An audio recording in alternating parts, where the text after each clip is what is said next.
விஜயன்னு ஒருத்தன் நாடு கடத்தப்பட்டு அங்க போய் அங்க இருந்த இலங்கை அரசி அவளோட சேர்ந்து ஒரு கலப்பினமாய் சிங்களமாயிரம் பாலி மொழியோடு சமஸ்கிருதம் கலந்து பேசி ஒரு மொழி சிங்களம்னு உருவாகி பிற்காலத்தில் இங்க விஜயநகர பேரரசு நிறுவனது போல நாயக்க மன்னர்கள் அங்க படையெடுத்து போய் திசைநாயக்க பண்டார் நாயக்க சேன நாயக்கன்னு நாயக்க மன்னர்கள் அங்க போய் சிங்களம் கற்றுக்கொண்டு சிங்களம் பேசிக்கொண்டு பௌத்தத்தை தள்ளிக்கொண்டு அங்க போய் ஆட்சி அதிகாரத்தை கைப்பற்றான்.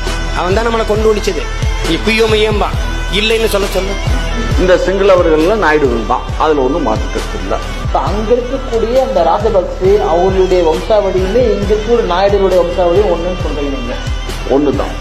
சகோதரனிடத்தில் தானே சுதந்திரம் இருக்கிறது என்று நமது முன்னவர்கள் நினைத்ததனால் விளைவு நாம் அடிமையாக்கப்பட்டோம், இரண்டாம் தர குடிமக்களாக்கப்பட்டோம். சிங்கள பௌத்தர்களே நாட்டை ஆள முடியும் என்ற நிலைக்கு வந்தார்கள்.